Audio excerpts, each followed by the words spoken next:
Chapter 433. Big brother, if you hadn't stopped me, I would have taught them a lesson. Once Xianyu and the others had completely disappeared, the man named Lu Mang spat out these words with hatred.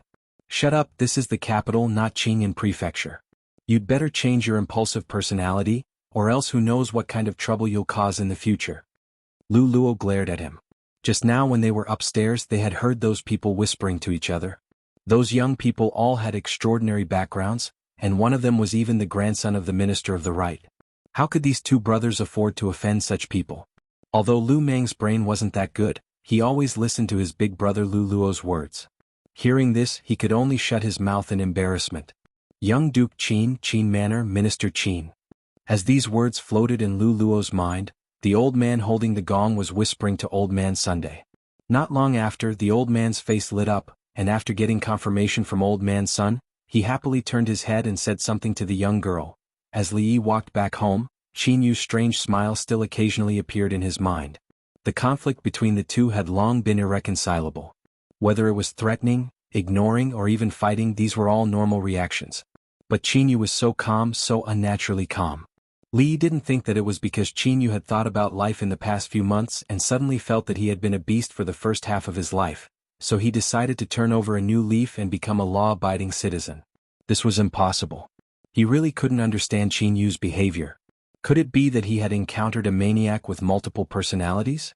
When Li Yi returned home, Rui and the old madam were talking in the courtyard. When she walked over, the two of them simultaneously shut their mouths. Li Yi was surprised. Was there something they couldn't let him hear? In the shade under the tree, second granduncle was lying on a rocking chair, snoring softly. Li Yi thought about it and was surprised to find that second granduncle usually slept more than he was awake. He did not know where the old man got so much sleep on a daily basis. Li Yi could not do it himself. If he slept too long his head would hurt. Was it because his martial arts was not as good as second granduncle's? Other than him and second uncle, almost everyone else was busy. Unknowingly, there were a lot of businesses in the family. The Rui workshop, the ice-making workshop, the smoothie shop, and the brothel that was still in its infancy. All of these required people. The habit of not trusting others might have been formed when they were in the Willow Leaf village. Lao Feng and the others would do anything related to money on their own. For things like making ice, they would always keep an eye on it and not let other people interfere. The busier they were, the more excited they were.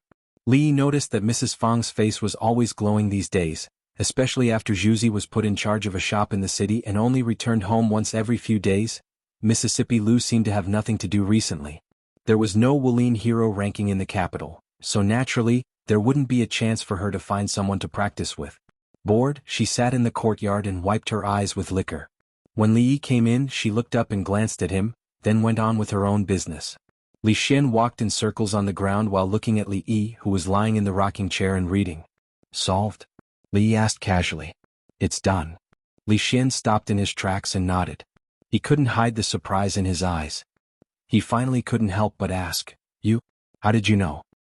Remember the saying, the experts are among the people. Li Yi stood up and put down the book, then patted Li Xian's shoulder and said. What Li Xian was doing now didn't have much technical content.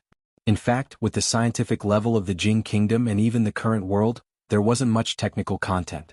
The so-called high-end talents were only SOSO, and even far from some of the enthusiasts among the people. The power of the people was infinite. Mobilizing the power of the whole capital was definitely much better than a few people racking their brains together. The experts are among the people. Before today, Li Xian would definitely scoff at the person who said this, but it turned out that Li Yi was right. Thinking of the problem that had been bothering him for a long time, and then thinking of the honest, bare-chested, uneducated carpenter outside the capital, his handsome face couldn't help but feel a little hot. The dignified crown prince, who had received the orthodox education of the royal family since childhood, was not even as good as an uneducated carpenter. How shameful. The problem that troubled him so much that he couldn't eat or sleep was actually only worth 10 taels of silver, and it was easily solved by a carpenter. Li Xian even wondered what the point of doing this was. More importantly, this was a wonderful method. Why didn't he think of it before? Was the gap between him and Li Yi really so big? Li Yi casually threw him a washed pear that was soaked in ice water and said, You came to say this? Li Xian took a bite of the pear, and his face became slightly serious. He said, I came to tell you that Qin Yu is out. You're out? Li Yi didn't know what he meant by that. Li Xian explained, After you left the capital, Qin Yu was grounded by Prime Minister Qin for half a year. He didn't step out of the Qin's mansion until a few days ago. Li Yi didn't know that there was such a thing. He was stunned for a moment and said, "I know. I just saw him today." "Today?" Li Xian looked at him in surprise and asked, "Where?" After a while, Li Xian, who understood the whole story, frowned and said, "How is that possible? This doesn't seem like Madman Qin's character." "What's Madman Qin's character like?" "He doesn't return favors and takes revenge. He won't suffer losses," Li Xian said seriously. Then he shook his head and said, "But it's also possible that Prime Minister Qin increased the restrictions on him. After all, the Qin family's decades of reputation can't be ruined by Qin Yu alone. Moreover, Prime Minister Qin has been urging Uncle Huang to support the King of Shu as the crown prince these days. All the officials in the court who disagree with him are watching him. It's impossible for Qin Yu to cause any trouble and be caught." "Support the King of Shu as the crown prince?" "Yes. The ancestral rule of the Li family is to pass it on to the elder and not the younger. Prime Minister Qin is a veteran of 3 dynasties and has always been a supporter of the King of Shu. The King of Shu can't get to where he is today without the support of Prime Minister Qin." Li Xian finished the pear in a few bites and said, "During the time you were not in Jingdo, many things happened. Uncle Huang's health is unwell, and the discipline of the court is not strong. Prime Minister Qin and many other officials have repeatedly remonstrated with Uncle Huang, wanting to appoint a crown prince to oversee the country. Although Uncle Huang's health has improved, there have been even more voices in court wanting to appoint a crown prince." Li Yi could understand what Prime Minister Qin and the others were doing. After all, the country couldn't be without a ruler. If the old emperor was in the prime of his life, healthy, able to eat 5 bowls of rice a day and communicate with his concubines at night, who would mention the idea of appointing a crown prince?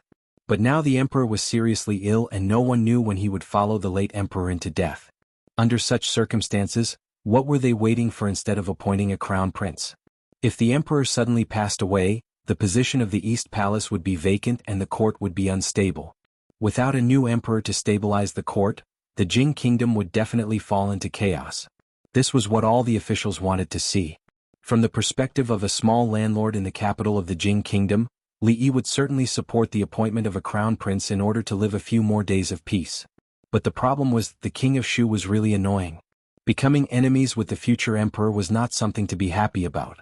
Li Xian didn't need to worry too much. Even if the King of Shu became the emperor, he wouldn't easily touch him. But it was different for him. Li Yi was sure that if the King of Shu ascended to the throne, not only would he not have a good life, he might even have no days to live. Chapter 434. Although Prime Minister Qin is a little pedantic, he never loses his righteousness. If Qin Yu is alone, without the power of Qin's mansion, we don't have to worry too much. Looking at Li Xian's seemingly reasonable analysis, Li Yi couldn't help but ask, "What about the King of Shu?" "What about the King of Shu?" Li Xian asked doubtfully. "If the King of Shu becomes the emperor, what will you do?" Li Xian thought of the King of Shu and the current emperor at the same time. He hesitated for a while, shook his head and said, "I don't think the King of Shu can be the emperor." Li Xian's surname was Li, but his name was not Li Chunfeng. He didn't think that one thing would not affect the other thing at all. Li Yi thought that he couldn't gamble with the future of the Li family and the Viscount's mansion with the King of Shu's generosity. It was time to make some long-term plans. "Well, that's all for today. From tomorrow on, you don't have to come every day. I'll ask Princess Xianning to inform you of the specific time of the class." Li Yi stood in front of them and clapped his hands. The princes and princesses immediately dispersed. 2 hours a day could teach a lot of content. Now these princes and princesses only needed to attend the math class. It wouldn't take long for them to grow from first graders to second graders. Li Yi felt that it was enough for them to learn up to this level. As for the deeper things, they would never need them for the rest of their lives anyway. The standard of not making mistakes when buying groceries was enough for them to use for the rest of their lives if they needed to buy their own groceries. "My brother, what are you writing?" Seeing that the teacher had left and Monarch Jean was still lying on the table biting the tip of his pen, a young prince ran over and asked in confusion. "Shh, don't disturb me. I'm doing math." Monarch Jean waved his hand as if shooing away a fly and continued to frown. "Oh." The young prince nodded and looked at the paper on the table. "My brother, you're a liar." Suddenly, as if discovering something, the young prince frowned and pointed at Monarch Jean. "How did I lie to you?" Monarch Jean glared at him and said, "Go away, don't make trouble for me. Go play somewhere else." "You're a liar." The little prince pointed at the strange symbols on the paper and said, "You didn't even write a number. This is not mathematics." Hearing this, Prince Jean was stunned. He looked down at the A, B, X, and Y on the paper and sighed deeply. He touched the little prince's head and took out a booklet from under the table. He said, "Xiaowen, you are still too young to understand the horror of arithmetic. Come on, let me broaden your horizons." Not long after, a certain youth walked out of the Bowen Hall with a dumbfounded expression. He stood at the entrance in a daze, his face filled with deep bewilderment. Just now, under the guidance of his imperial brother, Prince Jean, his life had undergone an inhumane subversion. Why put chickens and rabbits in the same cage? Why count their heads and feet? Isn't it boring? Have you ever considered the feelings of the chicken and rabbit? Also, why does Li Lei pursue Han Mimi? How long will it take for Li Lei to catch up with Han Mimi? How dare he molest an innocent woman? Li Lei, come out now. I'll ask the guards to break your legs. What's more, why did he pour and scoop water for the Dragon Phoenix pond? Why did he ask how long it would take for the pond to be empty? Water is very precious. A few days ago, during the drought, his imperial father warned them to save water because there were still many people who didn't have water to drink. If anyone dared to scoop up the water in the Dragon Phoenix pond, his imperial father would definitely punish them. The weather outside was a little hot, but the youth didn't feel hot at all. After shivering, he no longer felt that the mathematics he was learning was very difficult. He looked into the hall with some pity, then quickly ran away. Just as Prince Jean was scratching his ears and cheeks and sweating because of a difficult problem, in the cool morning dew hall, Princess Xianxia grabbed the last piece of meat roll with her nimble hands. She proudly raised her chin at Li Yi, dipped it in the sauce that Li Yi had personally made in the jade bowl, and quickly stuffed it into her mouth. Among all the palaces in the entire imperial palace, there were only 3 that were so cool, except for the old emperor's residence. Princess Yongning's palace, Consort Yan's, Xianxing's mother, palace, and the last one was Princess Eming's Royal's morning dew hall. After class, Li Yi was dragged here by Princess Xianxing. The reason was that the hot pot base made by the imperial chefs in the palace was not as authentic as his. Is there anything new in the imperial court recently? Li Yi put some vegetables into the pot and asked casually. Emingzu raised her head and looked at him in surprise. Didn't he always have no interest in these things? She was only slightly surprised for a moment, then she said, "What do you mean?" "Just say something." Emingzu thought for a while and said, "It's not a big deal. These days, the most discussed topic in the imperial court is that the Qi kingdom has promised great benefits. They want to exchange a large amount of wealth for the 2 cities that we have occupied. The imperial court is divided into 2 factions. Some people think that the Qi kingdom is too powerful. Although we had the upper hand last time, it's not appropriate for us to continue to be enemies. If the Qi kingdom wants to exchange salt, iron, and war horses, it's not impossible to consider it. The other faction thinks that the 2 cities are already part of our territory, so they don't agree to the exchange." She looked up at Li Yi and asked, "What do you think?" Li Yi didn't want to change his name to Li Yuan Fong. He quickly reached out and grabbed the last piece of tofu in the pot before Princess Xianxing and put it in his own bowl. Then he said, "What else can I think? Let's eat and think." "How dare you eat my tofu?" Princess Xianxing pretended to be angry and glared at Li Yi. "What do you mean by your tofu? It belongs to whoever got it. I put it in just now. It belongs to me." "But you ate the meat I put in just now." I don't care. You ate my tofu just now, so the tofu you put in just now belongs to me." Emingzu looked at the 2 people arguing endlessly over a piece of tofu and suddenly felt a headache coming on. Only then did she realize that she had asked a useless question. Ever since the incident with Tian Fa, he had never said much about these things. It would be strange to hear any opinion from him. Li looked at her and asked again, "Let's not talk about these boring things. What else is there to talk about?" Emingzu knew that the boring things he was talking about were all the affairs of the state. She shook her head and said helplessly, "When the envoy of the Qi kingdom was negotiating with my father and the court officials about the 2 cities, several people who claimed to be scholars of the Qi kingdom suddenly appeared in the capital. In the name of exchanging knowledge, they challenged the great scholars of the Jing kingdom. They involved poetry, scripture, and all kinds of miscellaneous knowledge. What happened in the end?" Li Yi was obviously much more interested in this matter. "We've lost." Li Mingzhu shook her head and said, "We've lost. We've lost completely." Prime Minister Qin lost to a nameless old man in a debate about scripture. In a fit of anger, he fell ill for 3 days. These days he didn't even bother my father with the matter of naming the crown prince. Great scholar Wang Zhong, who is over 50 years old and is known as the poetry ghost, competed with a young man in poetry. He admitted on the spot that his poetry was inferior. Chess Saint Baiyu played 3 games with that person and lost every game. Upon hearing this, Li Yi was a little stunned. He didn't even realize that his tofu had been eaten by Princess Xianxia. Only a few people from the Qi kingdom had come, but they had defeated the most powerful people of the Jing kingdom in their respective fields. This was a slap to the face. Chapter 435. After a rare victory, the morale of both the people and the imperial court of the Jing kingdom was unprecedentedly high, reaching its peak in the past 10 years. Although the move of the Qi kingdom did not cause any substantial damage to the Jing kingdom, it greatly impacted the morale and enthusiasm of the people. Moreover, this was an open and above-board exchange of knowledge.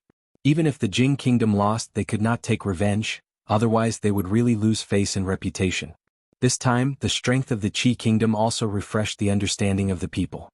They were just a few nameless soldiers, but they defeated the top existences in all aspects of the Jing kingdom. What kind of background did they have? Of course, as for whether those people were nameless soldiers in the Qi kingdom, they were not the people of the Qi kingdom, so they did not know. Li put a few more pieces of tofu in it. Writing poems or playing chess, if they lost, then they lost. If they were not as skilled as others, then they were not as skilled. What could they do?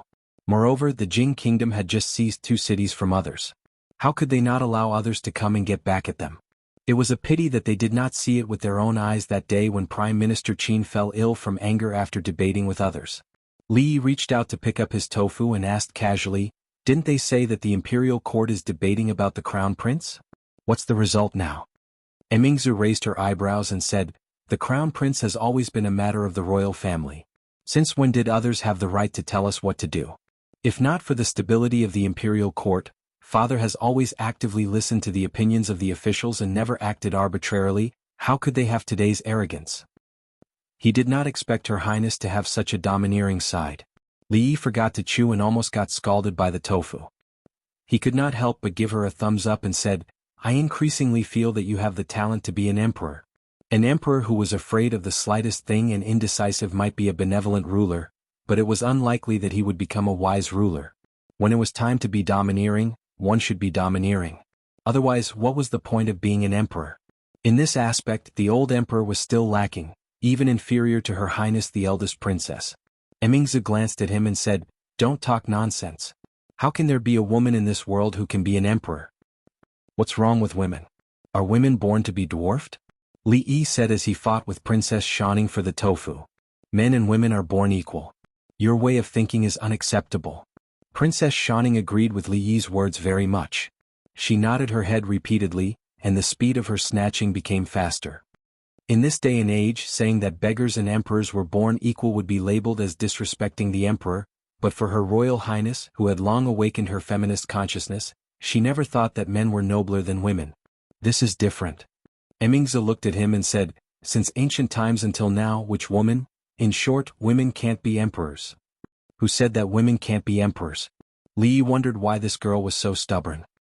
He snatched the last piece of tofu from Princess Xianxia's chopsticks and looked up at her. "Have you never heard of Wu Zetian?" Wu Zetian. Emingzu showed a trace of doubt on her face. After thinking for a moment, she still couldn't remember this name. She asked, "Who is Wu Zetian? You haven't even heard of Wu Zetian?" Li Yi suddenly realized a problem halfway through his sentence. This was a world that was completely different from the one he was familiar with. The former Tang dynasty had only existed for a few decades before it fell apart. The Eternal Emperor didn't even have time to complete his career before he died.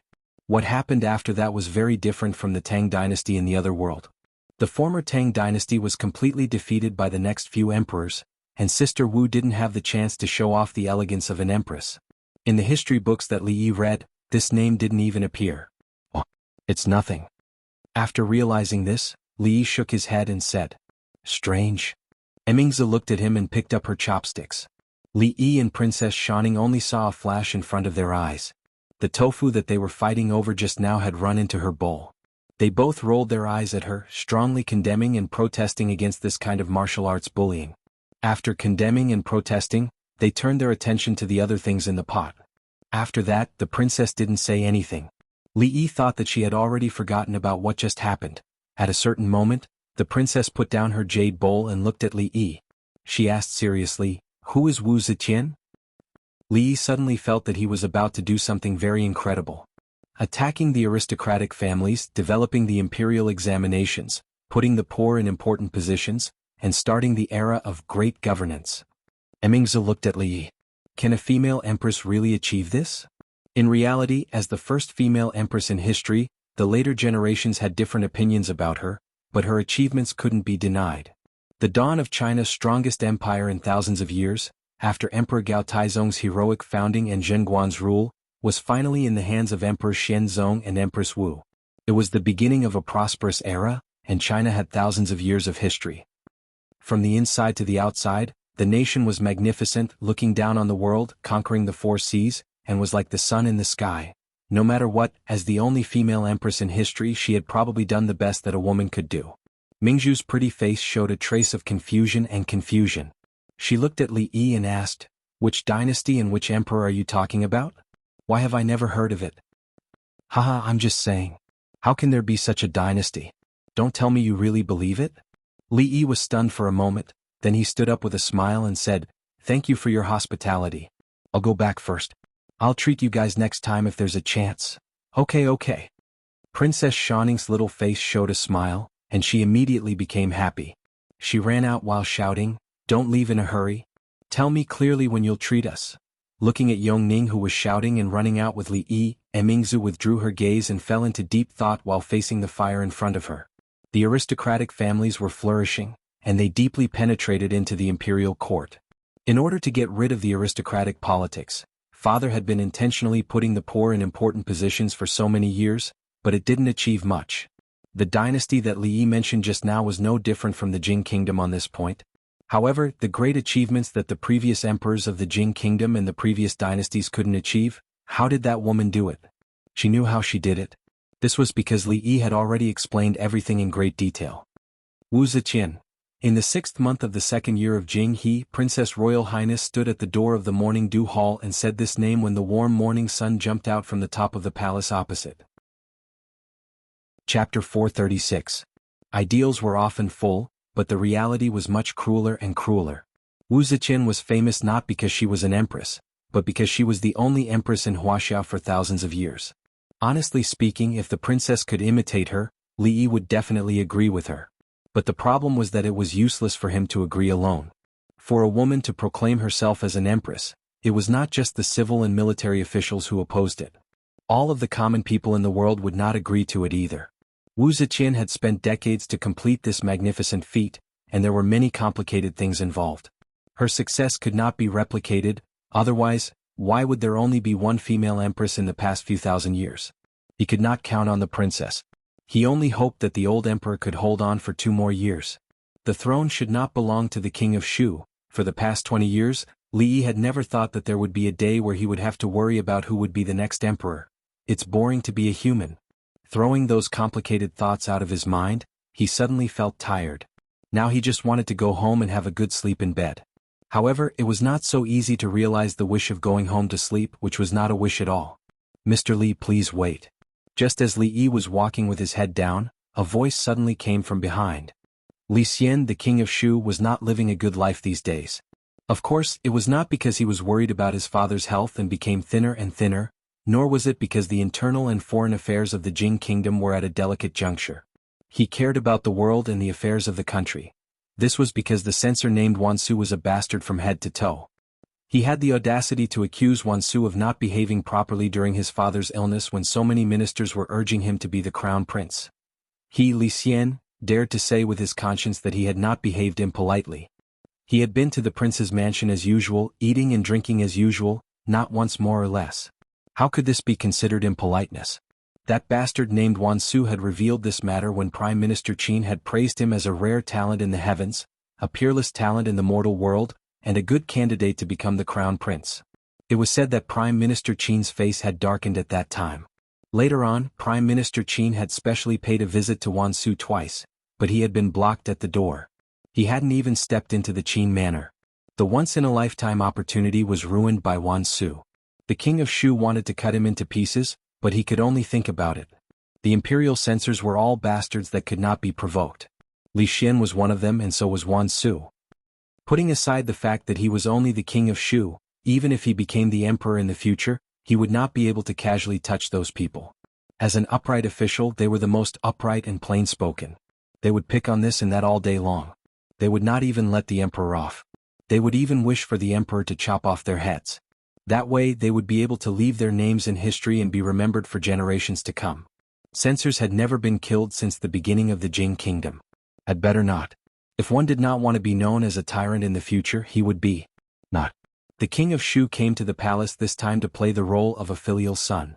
He had already left a bad impression on the emperor, so he had to be more attentive to his father and make his presence known. Otherwise he would not know how to explain to Prime Minister Qin. The court had not ended yet. Recently, because of the problem of the two cities of the Qi kingdom, the officials could not reach a consensus and were in a deadlock. Therefore, the morning court often ended very late. If the morning court did not end, his father would not come out. The king of Shu had to wait here for a while. He didn't wait for the court to end, but an unexpected person arrived. "County Li, please wait a moment." The king of Shu looked at Li Yi's back and suddenly spoke when he saw Li Yi walking past him, seemingly ignoring his existence. Hearing the voice coming from behind, Li Yi turned around. When he saw a figure standing there, he was stunned. Then he cupped his hands and said, "Your Highness, what's the matter?" "It's nothing important." The king of Shu took a step forward and said with a smile, "I haven't seen County Li since the last time we parted in the prince's mansion. I have been feeling guilty for not being able to apologize to County Li in person." "Apologize?" Li Yi looked at the king of Shu and did not know what he was up to. Or did he take the wrong medicine in the morning? "Last time, I did not figure out the cause of the matter and made County Li feel wronged." The king of Shu actually cupped his hands and bowed slightly to Li Yi. With his identity and status, it was very rare for him to do such a thing. "Your Highness, you are exaggerating. I don't remember what happened last time." No matter what the king of Shu was up to, Li Yi still remembered clearly how ruthless the king of Shu was last time. However, it was not good for him to fall out with him, so he said calmly. The king of Shu could not help but twitch the corner of his mouth. "You don't remember? You didn't remember? You even beat Qin Yu so hard the next day. When I went to the Qin's mansion to see him, I almost did not recognize that the swollen pig head was Duke Qin." However, what the king of Shu cared about was not the pig-head Duke Qin, but Li Yi who caused all this. However, the king of Shu acted as if nothing had happened. Later, according to the county captain who went to the county mansion to arrest him, County Li actually had the token of the secret intelligence office. The moment he learned this news, the king of Shu realized that he had underestimated his father's regard for County Li. The emperor was even willing to give him the token of the secret intelligence office, which could be said to be a great favor. The king of Shu was smart because he knew that his father was very smart, which could often save him a lot of trouble. He did have some grievances with Li Yi, but in the face of certain things, these grievances were not worth mentioning at all. The king of Shu believed that County Li should also understand this. What's more, he had done the best he could just now. The king of Shu, the future emperor, had apologized to him personally. What else did he want? After showing his attitude, the king of Shu did not continue the topic just now. He looked at Li Yi and said with a smile, "Recently the officials in the court have been arguing against the crown prince. County Li is highly regarded by my father. What do you think of this?" This was a naked test, or rather a cozying up. County Li was also a smart person, so he would definitely understand what he meant. "What do you think?" Li Yi said in surprise. "I'm not in the court, so I naturally can't see or hear what happens in the court. Your Highness, I'm afraid you've asked the wrong person." The king of Shu looked straight at Li Yi, and the smile on his face gradually disappeared. Some things were very clear without saying, but everyone could understand. The king of Shu also understood what Li Yi said just now. He looked at Li Yi expressionlessly and said, "County Li, are you really not willing to help me?" The king of Shu's expression was cold, and the surprise on Li Yi's face gradually disappeared. Chapter 437. Since ancient times, those who achieved great things had many qualities, but none of them included what the king of Shu had displayed. That day at the king of Shu's residence, if not for Li Xian's appearance and the king of Shu's favoritism, things would definitely have gone out of control. Even Li Yi himself wouldn't have been able to control it. It could be said that after that day, although their relationship wasn't as bad as it was with Qin Yu, they wouldn't pretend that nothing had happened. He was fickle and two-faced. Not only could one not be friends with such a person, it was even more impossible for one to be a king and a minister. Before this, there were rumors that the king of Shu was talented in both literature and martial arts, had outstanding intelligence and was easy to make friends with, but it was all bullshit. However, such a person with low IQ and EQ was the son of the imperial concubine, the eldest son of the current emperor, and the first in line to succeed the throne, and this successor had just completely fallen out with him. Thinking about it, he hadn't offended anyone at the start. This feud was too unjust. "Oh, it's actually you." A rough voice suddenly came from the side. As soon as Li Yi turned his head, his shoulder was patted heavily twice. An old man glared at him and said angrily, "You brat, you really don't know the rules. I heard that the ice-making workshops in the capital are run by your family? You don't know how to give gifts to your elders during the festive season. I won't reprimand you, but it's such a hot day and you don't even know how to look at it. I have to wait 3 days to buy a few pieces of ice from your shop. I'm telling you, I won't even wait a day. If you don't deliver the ice today, I'll personally come and tear down your shop." When the court ended, the first few officials who walked out of the hall saw the scene in front of them and found it funny. They didn't know which unlucky fellow had caught the eye of this unreasonable old General Shui. They were probably in big trouble now. At this moment, one of the officials suddenly walked out of the crowd and walked in front of old General Shui. He bowed and said, "I don't know how my nephew has offended old General Shui. I apologize on his behalf. I hope old General Shui won't blame me." Go, this has nothing to do with you." Old General Shui waved his hand at Li Mingzi and said impatiently. Suddenly he seemed to have discovered something. He turned his head and looked at the king of Shu. He pretended to be surprised and said, "Hey, isn't this the king of Shu? When did you come?" The king of Shu cursed in his heart. Just now he had clearly walked past him, but he had ignored him. Yet he was so familiar with Li Yi and now he was questioning him? At the same time he was surprised. When did he become so familiar with old General Shui? Although old General Shui Wanqing was old, his reputation in the family of generals was unparalleled. Even the newly promoted fierce General Su Dingyuan couldn't compare to him. Old General Shui and the family of generals had always been his targets, but he hadn't succeeded yet. Seeing that old General Shui, who usually ignored him, was actually treating Li Yi so warmly, the king of Shu felt a little upset. No matter how upset he was, he still forced a smile and said to old General Shui with cupped fists, "Li Xian pays his respects to old General Shui." Shui Wanqing just nodded to the king of Shu and looked at Li Yi again. He said loudly, "Did you hear what I said just now?" Li Yi was sure that although he had met old General Shui once, their relationship wasn't so deep that old General Shui would offend the king of Shu to help him out of trouble. Thinking of what he had said to the old generals in the hall that day, Li Yi felt moved. He had thought that they were just saying it casually and had not expected that he would actually do it. He bowed to old General Shui and said, "This junior understands." Another old man walked over with a smile and said, "Hee, I can't let you, old fart Shui, take all the benefits. My children are always making a ruckus. Little fellow, when you give the ice to old fart Shui, don't forget to bring my share as well. I'll be paying for it." "Nonsense, Zhang, did I say that I won't pay?" Old General Shui was furious and glared at the old man. "Why is Sir Zhang also following?" The surrounding officials were all surprised to see this scene. Old General Shui was famous for being a dissolute old man in the imperial court. It wasn't strange for him to do strange things. However, although Sir Zhang was also a general, he had always been calm. Why was he playing with old General Shui this time? Assistant Minister Li Mingzi of the Ministry of Personnel stood still with a stunned expression. Things seemed to be a little different from what he had imagined. "You two old men, how can you leave me out of such a good thing? In that case, this old man will have to join in as well." Seeing a few more old generals standing up with a smile, even great General Su Dingyuan stood up. The expressions on the faces of the surrounding officials were somewhat indescribable. It was said that a general's family was united, and it was indeed true. They even bullied someone together. What did Assistant Minister Li's nephew do in his previous life to be targeted by so many old generals? However, there were naturally smart people among the officials. At this moment, many of them looked at the king of Shu and then at the young man who was surrounded by a few old generals with a thoughtful expression. "Move aside, how old are you? How dare you call yourself, old man, in front of me?" Old General Shui waved his hand impatiently at Su Dingyuan, causing the crowd to tremble. In the entire Jing kingdom, there was no one else who dared to speak to General Su like this except for him. "Disperse, disperse. What are you all doing here? Are you waiting for me to treat you to a meal?" Old General Shui's words caused the crowd to disperse in an uproar. In the entire imperial court, No one dared to ask old General Shui to treat them to a meal, unless they were tired of living. The king of Shu also left. The moment he turned around, his face turned completely gloomy. He realized that he was wrong again. Who exactly was this Li Yi to be able to make so many old generals stand out without any fear of him? He even felt a little regretful. Perhaps he had already made a mistake that day in the king's residence. After the king of Shu and the officials had dispersed, the frivolous expression on old General Shui's face gradually disappeared.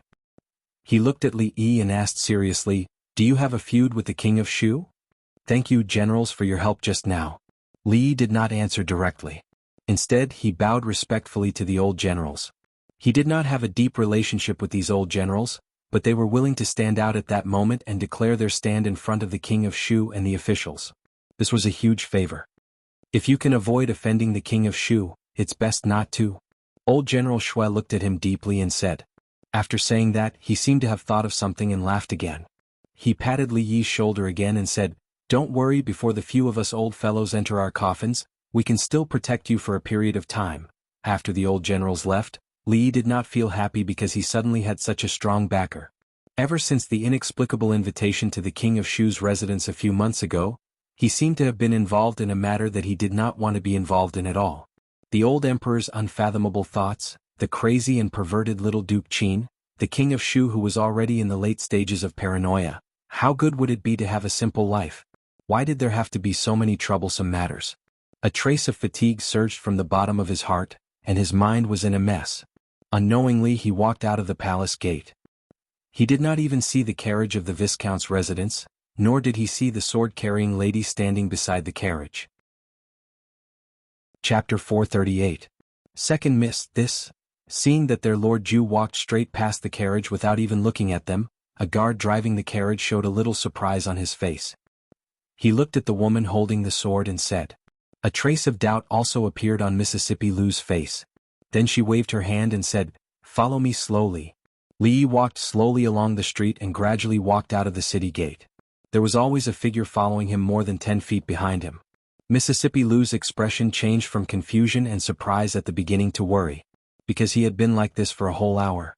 Mississippi Lu's expression began to become a little solemn. This Li Yi made her feel very unfamiliar, even more unfamiliar than the Li Yi who said, "I say, get off," to her on the arena of the brothel in Qing'an Prefecture. Viscount's mansion. In the shade of a big tree at the entrance, old Fang sat beside a short table with his legs crossed. He was chatting with Butler Li casually. His lips were curled up and his face was full of smiles. The word, happy, was almost written on his face. "Is there anything happy today?" Steward Li picked up a few side dishes with his chopsticks and took a sip of wine. He narrowed his eyes comfortably and looked at Fang. No. Fang waved his hand and took a big gulp of wine. He laughed and said, "What can I be happy about?" Steward Li shook his head. His expression was so obvious that even the dog that stuck out its tongue on the side could see that he was in a good mood. Fang picked up a few pieces of meat and looked up to see a figure coming from a distance. He suddenly stood up from the stool, strode over and said, "Young master, guess what I saw in the city today? That group of Jade Courtyard? Young master?" Fang looked confusedly at Li Yi, who didn't even pay attention to him and walked straight into the mansion. For a moment he was a little confused, so much so that he even forgot something that made him excited until now. When he looked back, the carriage of Viscount's mansion was actually following behind. He wondered why the young master would walk back by himself without even sitting in the carriage.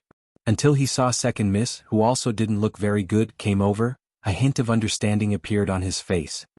"Second Miss, did you quarrel with the young master again?" When Mississippi Lu walked past him, Fang couldn't help but ask tentatively. As soon as the words came out of his mouth, he felt that it was inappropriate. He raised his head and saw the cold eyes of Second Miss Lu. He immediately shivered and reacted faster than the dog lying on the ground with its tongue sticking out. In an instant he disappeared. "Young master." Xuanhuan was washing the 2 clothes that Li Yi changed out of yesterday in the corridor. Seeing him coming in from outside, she immediately raised her little face. Rui came out from inside, looked at him and said with a smile, "You're back, husband. Have you eaten? If not, I'll immediately tell the kitchen to make it." "I have eaten," Li Yi said in a low voice, then walked into the room and said, "I'm a little tired, I'll sleep for a while. If there's nothing, don't let anyone disturb me." A trace of doubt appeared on Rui's face, but she still nodded. Xuanhuan washed her hands and ran in. As she made the bed, she muttered in a low voice. This year's Chinese Valentine's Day, she must ask Uncle Fong and the others to help build a smart building that was taller than last year's. These days, several servant girls in the mansion have been talking about how tall the smart buildings of the rich families in the capital were. She must not be inferior to them. Is Chinese Valentine's Day coming soon? Li took off his outer clothes and murmured. He looked at the servant girl and asked, "What day is it today?" The servant girl counted with her fingers and after a while said, "June 18th. Hearing this number, Li was startled. After a long time he sighed and then a weak voice came over. June 18th, it's been a whole year. After Xuanhuan closed the door, she stood at the door and listened for a while. She didn't hear any other movements inside. She murmured in a low voice with some doubt, "What a year! Did anything happen today?" In the courtyard, Rui looked at Mississippi Lu and asked in confusion. "I don't know." Mississippi Lu shook her head. She didn't enter the palace with Li today. After he came out, he became like this. She had no idea what happened. Rui didn't ask any more, but when she looked at the tightly shut door, her face couldn't help but show some worry. Not knowing why, after coming out of the palace, Li felt especially tired, especially after hearing Xuanhuan talk about today. This kind of tiredness was not only physical but also psychological. Lying comfortably on the bed, the double tiredness was released. He just wanted to sleep like this until the end of time. Sensing that the atmosphere in the residence wasn't right, the servant girls and servants in the Viscount's residence were especially careful these days. There were no more maids discussing how the residents would spend the double seventh festival half a month later. Lord Ju had not stepped out of that courtyard for a few days. Miss Xuanhuan's face was filled with worry. Second Miss never had a good look on her face. Even Foreign's face occasionally had a trace of worry. The servant girls and servants worked quietly, for fear of making the slightest sound. Lying on the bed, Li looked a little haggard. In fact, he had slept enough these days, but he still felt very tired. Ever since that special day, the negative emotions hidden somewhere in his body suddenly erupted. Other than sleeping, he felt that everything else was tasteless. But even if he fell asleep, it wasn't peaceful. There would always be some strange things in his mind. One moment he was wearing an ancient costume and sitting in a bus, greeted by the surprised and scrutinizing eyes of the people on the bus. The next moment he was wearing an Adidas sportswear and standing in the court with headphones plugged into his ears. The song in the headphones was Jay Chou's Back to the Past, and the person sitting on the throne above him was the King of Shu, who was looking at him with a sarcastic gaze.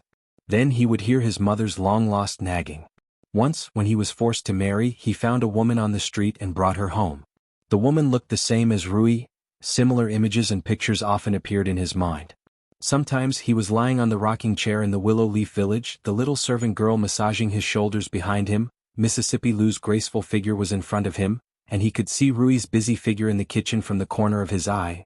Then the hateful faces of Yu and the King of Shu would appear at the right time, then he would wake up, eat, and continue to feel sleepy after eating, and so on. What should we do? Son-in-law has been sleeping for 5 whole days. The little servant girl sat on a stone bench in the courtyard, her little face full of worry. Apart from sleeping very much, there was nothing abnormal about the young master. At first she thought that the young master was sick. Later she even invited the imperial physician from the palace, but the imperial physician couldn't tell what was wrong. He didn't even write a prescription and he even said that the young master was the best doctor. What kind of lousy imperial physician was that? His medical skills were all lies. A figure with his hands behind his back walked out of the room, and the little servant girl hurriedly ran over. Rui, who had been waiting outside, immediately walked over and asked, "Second uncle, how is it?" The old man waved his hand and said, "This is his own demon. If he can walk out of it, it will be over. If he can't walk out of it..." Before finishing his words, second uncle left the courtyard with his hands behind his back. "How is this possible? My husband's martial arts are not good, how could he encounter a demon?" Rui looked into the room and her face became a little pale.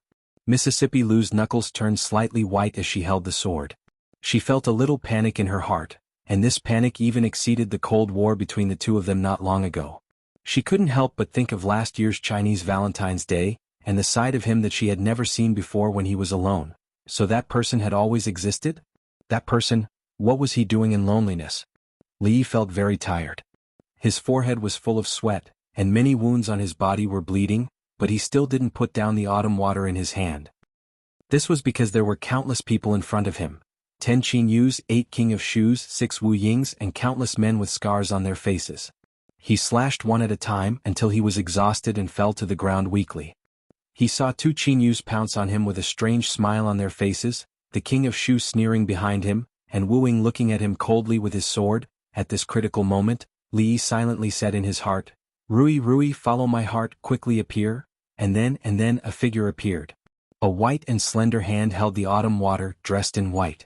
One person and one sword, all eyes were filled with sword light.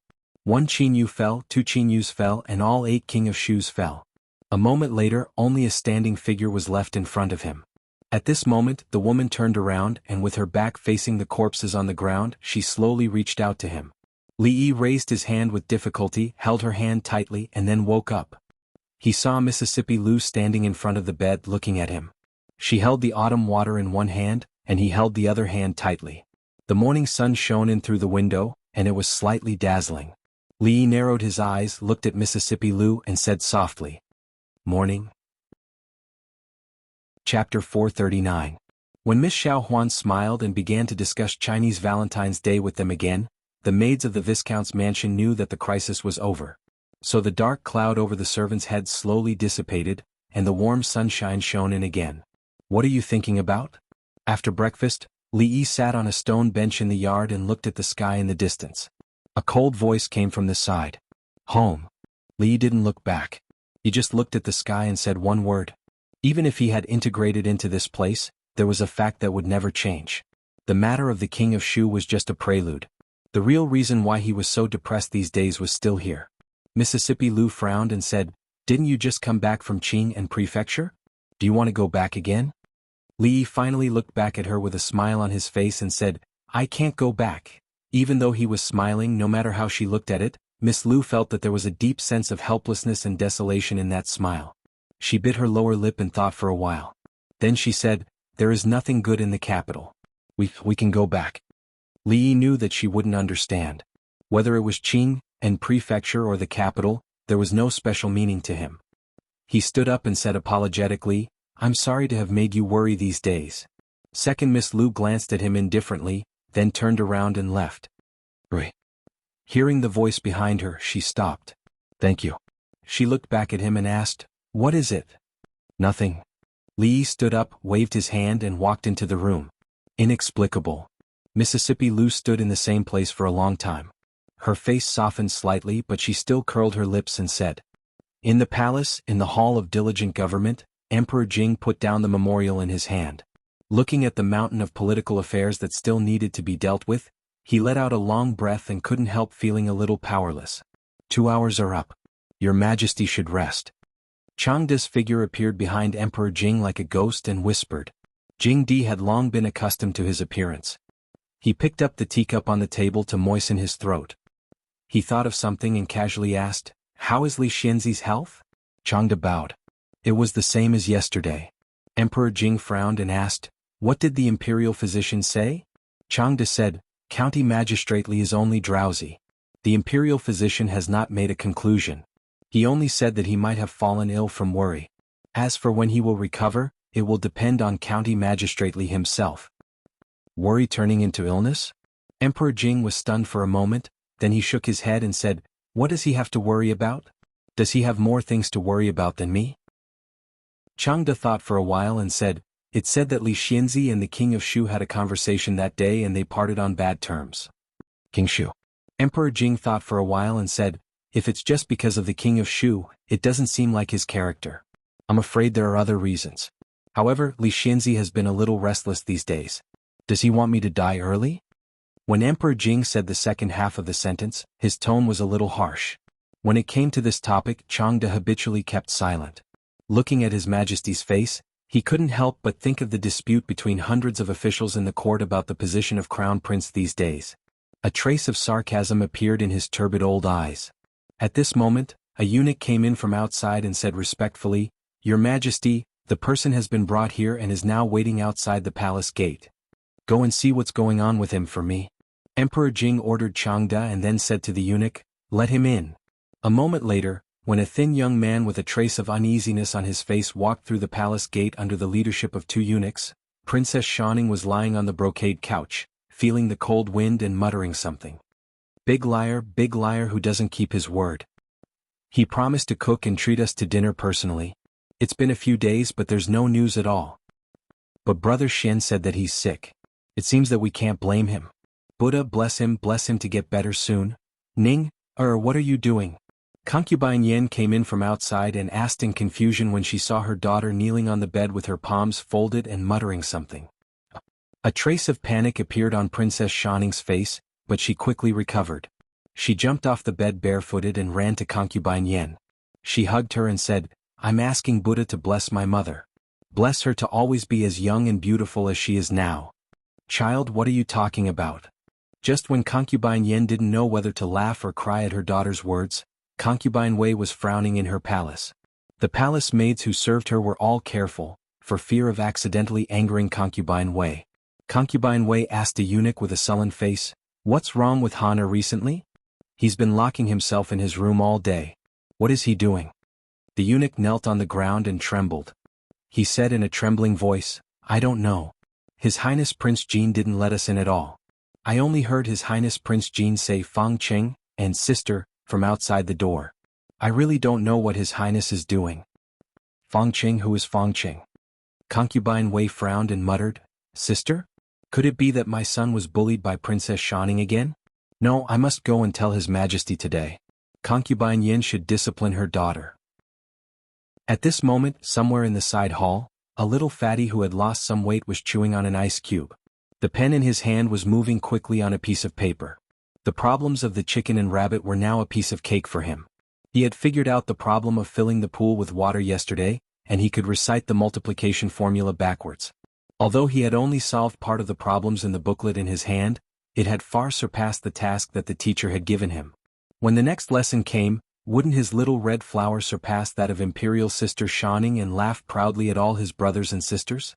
When he thought of his name appearing at the top of the list and being posted outside the Bowen Hall, Prince Jin seemed to have forgotten all his setbacks and sufferings. He gritted his teeth and turned a new page. Something very interesting awaited him there, though he could not make head or tail of it. At the same time, in the morning dew hall, Her Royal Highness threw away the sword in her hand in annoyance. An old woman with a face full of wrinkles watched from afar and shook her head helplessly. Her Royal Highness had been feeling restless these past few days. It was really not suitable for her to practice martial arts.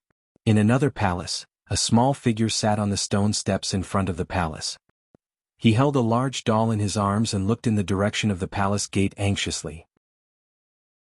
Chapter 440. Recently, the most important thing in the imperial court was how to deal with the two cities seized from the Qi kingdom. The civil and military officials had different opinions, and even the emperor found it difficult to make a decision. In contrast, the matter of appointing a crown prince was temporarily put aside. His Majesty did not reveal any intention of appointing a crown prince even though Prime Minister Qin had made such a big fuss. The officials naturally knew what to do. After a long time, even Prime Minister Qin seemed to have temporarily given up and did not mention this matter again. Of course, it might also be because Prime Minister Qin had fallen ill from anger and had not yet recovered, so he did not attend court these days. In a spacious hall in the Qin mansion, Prime Minister Qin sat in the seat of honor. Although his face was a little pale, his complexion was generally good. It seemed that he was far from the rumors that Prime Minister Qin was inferior to the people of Qi when debating scriptures. He was so angry that he vomited 3 liters of blood on the spot and almost died. "Prime Minister Qin, what should I do now?" The King of Shu sat on the left side of Prime Minister Qin, looking slightly anxious. He had thought that with his identity and status, the position of crown prince was easy to obtain. All he needed was a personal edict from his father. However, the recent events had shaken his confidence. He had almost taken advantage of the right time, the right place, and the right people. As long as he took a small step forward, he would be able to sit on the position that he had dreamed of. However, in the end, the King of Shu sadly found that he seemed to be even further away from that position. Prime Minister Qin glanced at the King of Shu. For a moment, he also wondered if it was appropriate for him to be the future emperor of the Jing kingdom. He did not need him to be as wise and farsighted as the current emperor, but he should at least be half as wise, right? However, the recent events that had happened to the King of Shu made him doubt himself. Perhaps this was the reason why the emperor had not appointed the King of Shu as the crown prince? He shook his head and suppressed this thought. he said slowly, "The Empress did not give birth to a prince for His Majesty. Concubine Yen also only has one daughter, Princess Xianxia. Prince Jin is still young and unable to bear the responsibility. Your Highness is the son of concubine Shui and is the eldest son of His Majesty. Therefore, Your Highness does not need to do anything but wait patiently." Although Prime Minister Qin's analysis was very reasonable, the King of Shu was still somewhat uncertain. The crown prince was supposed to be his, but he was still the King of Shu. Where had all the logic gone? Had it been eaten by the dogs? A trace of annoyance appeared on King Shu's face as he said, "I really don't know what father is thinking." "Watch your words, Your Highness." Prime Minister Qin's face suddenly darkened and he coldly said, "Even if you are a prince, you should not try to figure out the emperor's will. This is not something you should say." The King of Shu revealed an embarrassed expression and said, "Yes, Prime Minister Qin is right. I was rash." "Isn't this in front of Prime Minister Qin?" Prime Minister Qin's expression was still solemn as he said, "You shouldn't say that even in front of me." "Yes, yes." Prime Minister Qin was his thickest thigh. The King of Shu did not dare to put on airs in front of him and could only nod his head. A moment later, Qin Xiang watched the King of Shu walk out of the main hall. He stood up from his chair and walked to the door, letting out a long sigh. At this moment he could not help but doubt his own perseverance again. Although the ancestral rules could not be disobeyed, was it really possible to hand over the great land of the Jing kingdom to such a person? In the past, Emperor Gaozu was so heroic that he could reverse the decline and build such a huge foundation in the chaotic times. After several generations of emperors, the Jing kingdom had become what it was today. Although the current emperor was not as domineering as Emperor Gaozu, he was a rare leader of a resurgence. These years the politics of the Jing kingdom were clean and peaceful, all thanks to His Majesty. Even the expansion of land that generations of emperors could not achieve was miraculously completed a few days ago. It was a pity that His Majesty's health. Not only was the King of Shu not as talented as His Majesty in politics, he was also not as good as His Majesty in judging people. The current capital magistrate Dong Wenyun, assistant minister of the Ministry of Personnel Li Mingze, and many other juniors who shone brightly in the court and were destined to become pillars of the government in a decade or two, which one of them was not personally promoted by the emperor. It was precisely because of this that he paid much attention to Li Xianxia, who had entered his eyes recently and was highly valued by His Majesty. Even though he did not have a good impression of Li, he had already stopped judging people based on his own preferences decades ago. As the prime minister of a country, Qin Xiang could naturally find out things that others could not. Therefore, ever since the name Li first appeared in the records of the Ministry of Personnel, Qin Xiang knew everything that he had done. Essays, poems, mathematics, horseshoes, heavenly punishment, improved interrogation by torture, first aid in the military, making ice in summer, liquor, perfume. Qin Xiang could still remember how shocked he was when he saw these things. He immediately understood why His Majesty valued him so much and even made an exception to let him teach so many princes and princesses. It should be known that in the past, this was a special honor that only great scholars had. Chapter 441. If you can't cure it, you can forget about your reputation as a miracle-working doctor. At the entrance of the Viscount's mansion, a gray-haired old man was dragged in by Li Xian. "Your Highness, this is a disease that even Imperial Physician Lu can't cure." I'm afraid I can't either." The old man looked embarrassed. A miracle-working doctor could not cure all diseases. Although he thought his medical skills were good, he dared not say that he was better than the Imperial Physician of this dynasty. Li Xian simply shook his head and said, "I don't care about this. You find a way yourself." After all, he was a well-known miracle-working doctor. The old man swore in his heart that if it were not for the fact that he could not afford to offend the crown prince in front of him, he would have given him a big slap. "Hello, child Li Xian." Xuanhuan walked out of the yard with a pile of clothes in her arms. When she saw Li Xian standing at the door, she said with a smile. Li Xian was startled when he saw this. Over the past few days, he had seen the little servant girl frowning and distressed.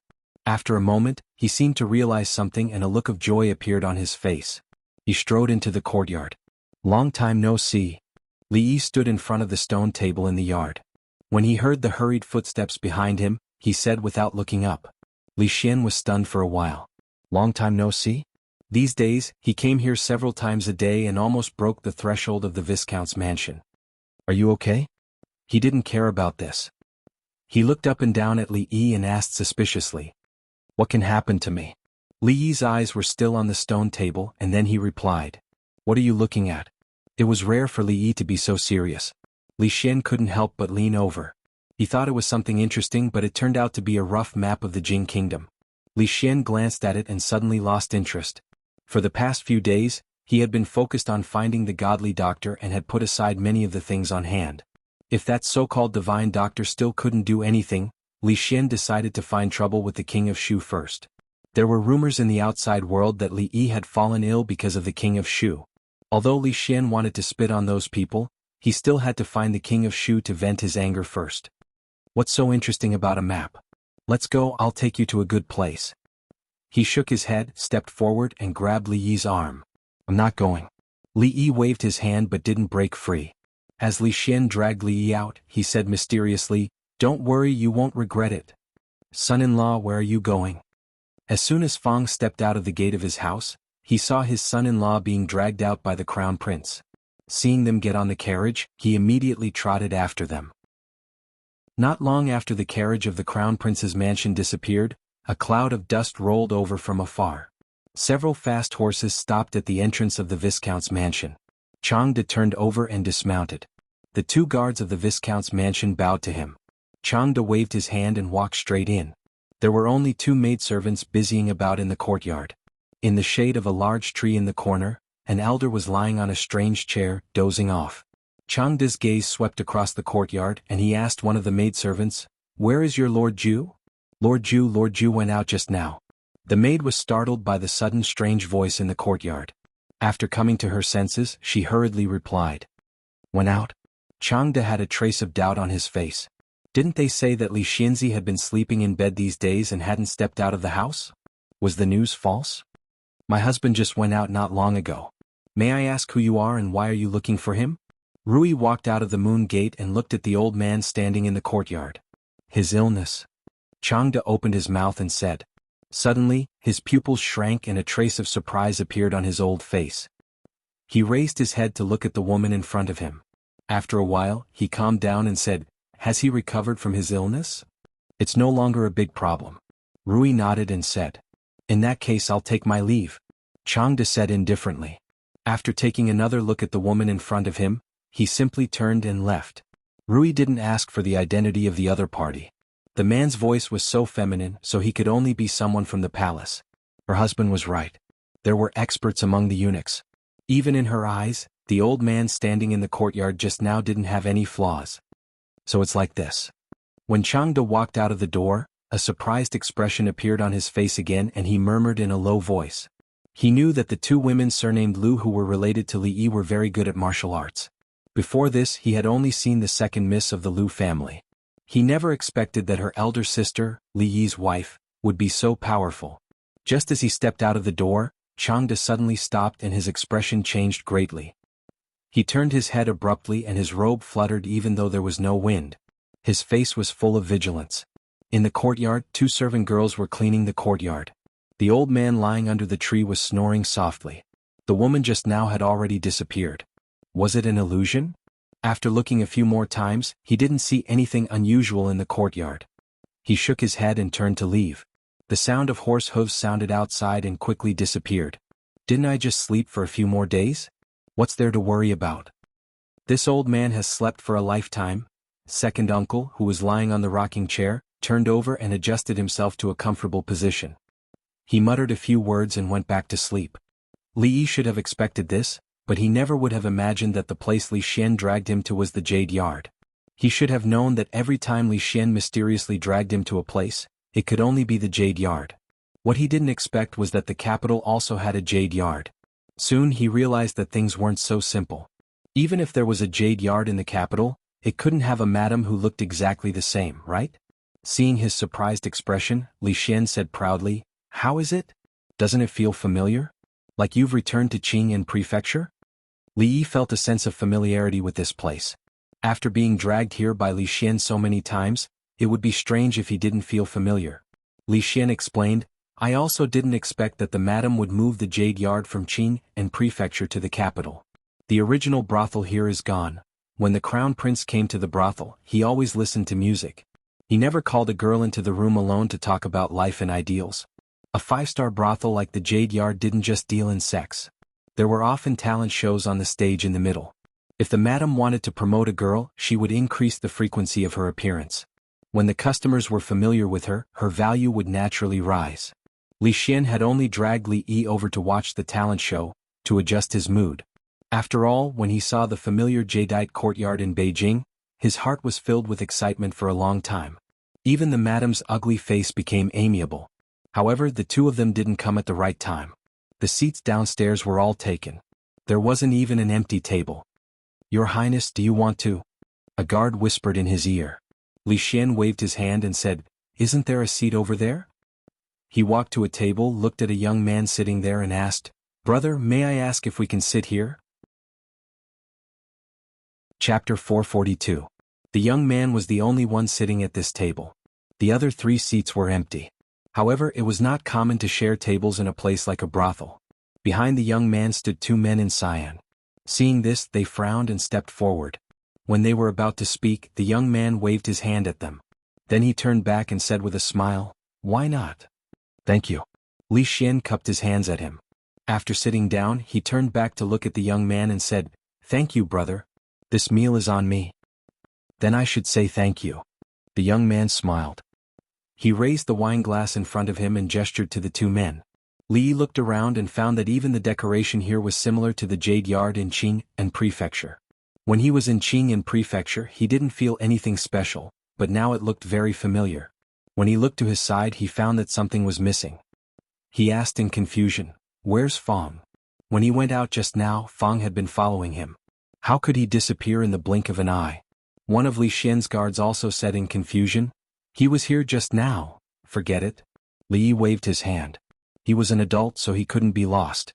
Although Fong looked simple and honest, he was actually as cunning as a ghost. Maybe he had gone to find an old lover of his. Places like brothels rarely moved, especially when they moved for hundreds of miles. Once they became famous in a certain place, the girls in the brothel would also have regular customers. Moving to another place meant that they had to start a new business and start over. No one knew what the result would be. Not all brothels had this kind of courage. However, the Jade Yard was different.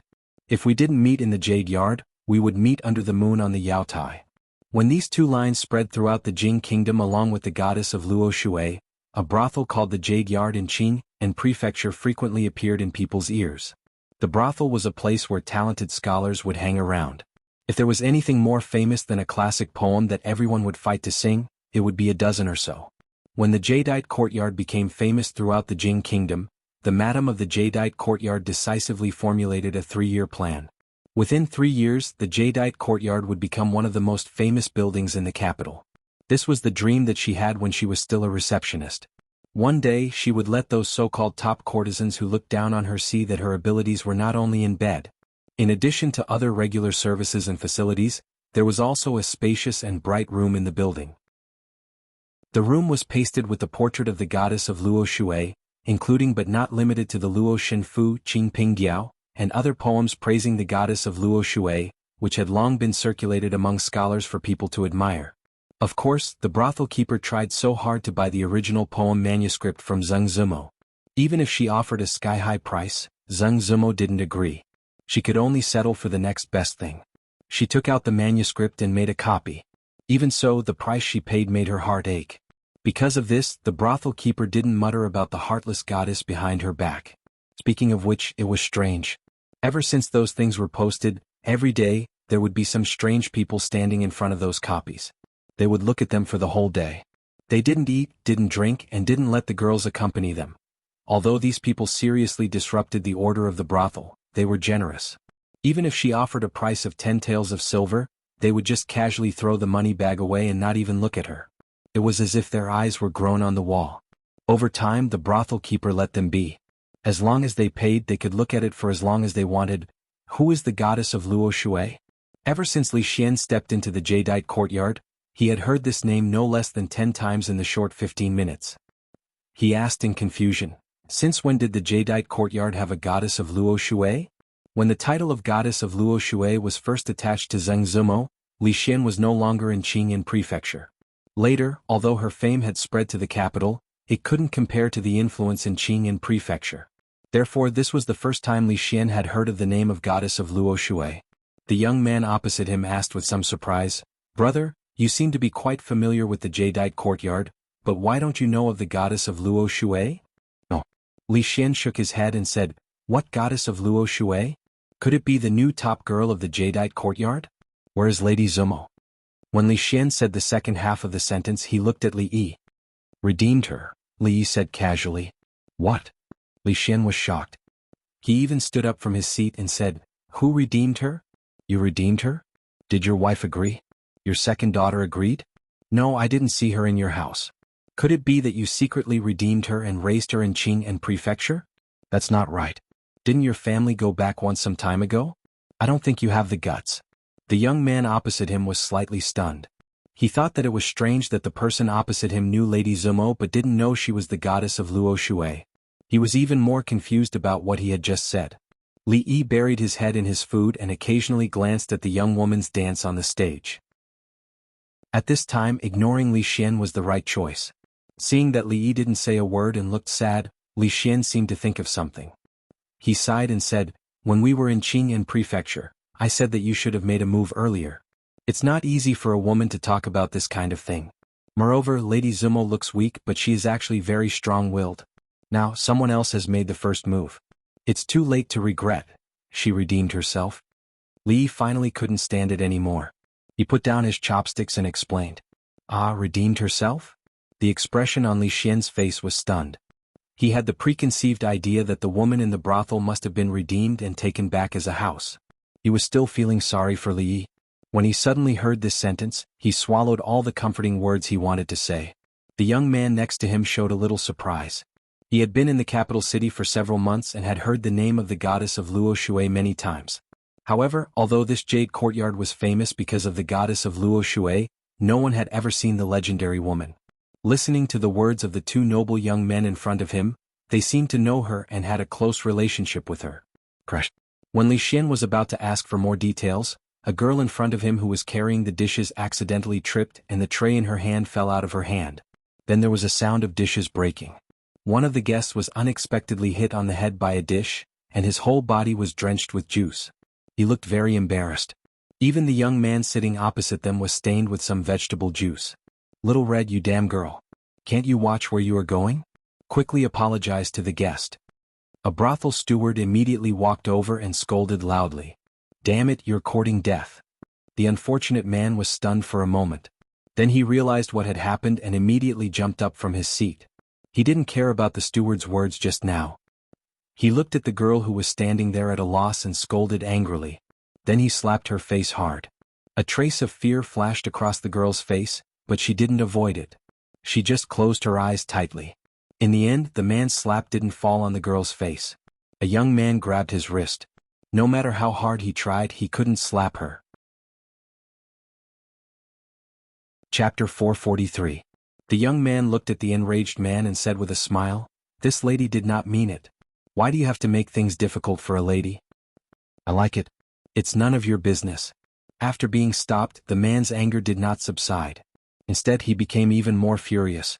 He struggled to break free from the hand and tried to push the young man away. Bang! At this moment there was a sudden dull sound in the hall. Before the man's hand could touch the young man, his body drew a beautiful arc in the air and flew straight out of the door. A man in green behind the young man followed him out with a gloomy face. Thank you, young man. The young woman's expression was still a little panicked. She hurriedly bowed to the young man. It's all right. Just be careful in the future. The young man had already taken off his outer robe and said with a smile, Little Red, what's wrong with you? You've been here for so long but you're still so careless. When the young woman was being reprimanded by the brothel manager, the young man cupped his hands at Li Yi and turned to leave the brothel. This guy is not bad. Li Xian glanced at the door and said to himself. Li Yi was thinking about something so he didn't reply. Li Xian thought that he had just recovered from a serious illness. He did not talk as much as before. He only cheered along with the crowd when the performance reached its climax. The crown prince, who was well versed in the royal etiquette, completely let go of himself at this moment. After a while, when the two of them were about to leave, a steward came forward and said with a smile, You too, that young man has already paid when he left. Didn't he have the final say? Li Xian muttered, but he did not care. In his heart, he had a higher opinion of that young man. When they returned, they still did not see Fong. Li did not ask the guards to look for him and let him be. At this moment, in the backyard of the jadeite courtyard, the young woman who had just smashed the plate was sitting on a stone bench by the wall. She looked a little sad and murmured, "Sigh, this month's allowance is gone again." Then, "Are you injured?" After a long time, a voice came from outside the wall. The girl sniffed and said happily, "No, a young master helped me block it. You seem like a very nice person." Oh. It was still silent for a long time before a muffled voice came from outside the wall. "It's so nice to see you again in the capital." The girl patted the wall with one hand, and the smile on her face widened. This time a voice came from outside the wall. The man laughed but didn't say anything else. "Hey, stop. You can't go in here." The urgent voice of the jade courtyard steward suddenly sounded. The young girl raised her head and saw that the steward was being pushed out from the inside. The man with a few bruises on his face scanned the courtyard angrily. When he saw the woman sitting by the wall, he sneered, "So you were hiding here? How much is this chick? I'm buying her today. Let our brothers have a good time." Seeing the girl's curvaceous figure, a trace of lust appeared on the man's face. He strode over and said, "Sir, isn't Little Red?" The steward hurriedly said and was kicked to the side by the men behind the man. "If you talk again, believe it or not, I'll tear down your broken brothel." Seeing the men approaching, the girl's face showed some fear, but she still gritted her teeth and didn't say anything. The man with the bruises on his face twitched and sneered, "Ts, I'd like to see who's going to stop me now." Just as the man finished speaking, he suddenly felt his vision go black. Something seemed to flash on the wall of the courtyard. Then a huge shadow like a ferocious beast fell from the sky. "Where did you go?" Li Yi stood at the door and saw Fang leisurely stroll over from afar. He walked to the door and patted the dust off his body. "I didn't go anywhere. I just wandered around in the city and came back." Fang shook his head and said calmly. Li Yi glanced at him. "Your wife came to look for you just now." As soon as Li Yi finished speaking, Fang's expression changed drastically. "If your wife asks later, you'd better say you went to the perfume workshop." Li Yi kindly reminded Fang and walked back to the courtyard with his hands behind his back.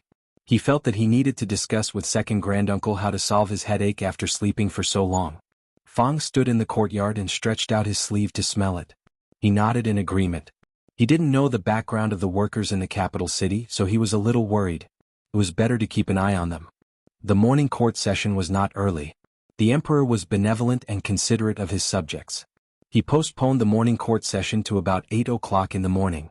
Compared with the previous practice of waiting at the palace gate in the middle of the night and entering the palace at dawn, the emperor's action made many aged subjects or those who lived far away feel deeply grateful. Li Yi didn't feel anything about this benevolent policy because he got up before dawn. When he arrived at the palace gate, many officials were still waiting there. Although the court session was set at 8 o'clock, the emperor was benevolent and the subjects couldn't ask for a foot after being given an inch. Just after 7 o'clock, there were already many people waiting at the palace gate. After glancing at the crowd, a eunuch led Li Xianxia into the palace from the side door. This scene made many officials stare with their eyes wide open. Although it was summer, it was still a little cold to stand here in the morning before the sun rose. Even the prime minister was freezing here. How could Li Xianxia enter the palace like this? All the officials in the imperial court knew that Li Xianxia was favored by the emperor, but until now they didn't know how much he was favored by the emperor. It could even be said that if Li Xianxia didn't stand on the opposite side of the king of Shu, he would have a meteoric rise and become an influential figure in the imperial court, an existence that even they had to look up to. Unfortunately, Li Xianxia was still too young. At this time, almost everyone was thinking about the rumors in the capital city in recent days. Looking at the slowly closing side door, they all had different thoughts.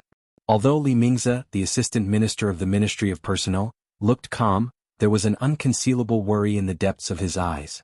Beside him, capital governor Dong Wenyun looked in the direction of the palace gate with an uneasy expression. Several old generals frowned and gathered together to discuss something in a low voice. On the contrary, Prime Minister Qin and the officials who were close to the king of Shu looked relaxed. Many of them even had a trace of sarcasm and ridicule on their faces. So what if he was favored by the emperor? Even if he was favored by the emperor, how long could the emperor favor him? Only Prime Minister Qin didn't have any expression on his face. None of the officials standing beside him dared to look at the Prime Minister. Of course, no one saw the trace of pity in his eyes. Li didn't know what the officials outside the palace were thinking. Led by the eunuch, they came to the familiar garden after a few turns in the palace. It was the same white fungus and lotus seed soup, the same home-cooked side dishes, and the faint fragrance of grape wine. Sit. A middle-aged man wearing only an undershirt sat opposite him and stretched out his hand. Chapter 444. What?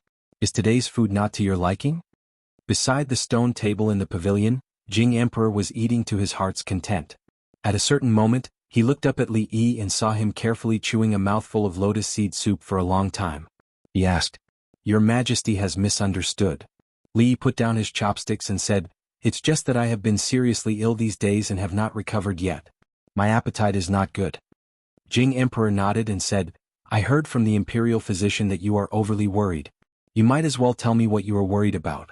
Maybe I can help you." Li Yi shook his head and said, "I dare not trouble your Majesty. It's just that there are some knots in my heart that have not been resolved. I slept at home for a few days and am much better now." Jing Emperor looked at him and did not continue on this topic. He said, "I have told you before that I will only grant you the title of nobility and not increase your official rank. It is said that a ruler does not go back on his words. But now I really regret it." Li Yi raised his eyebrows and raised his head. Jing Emperor had already sighed and said, "I don't have much time." There was a deep unwillingness and helplessness in his words. Li Yi did not answer. A wise ruler would, of course, want to live for a few more years and see the land that was becoming richer and stronger in his hands.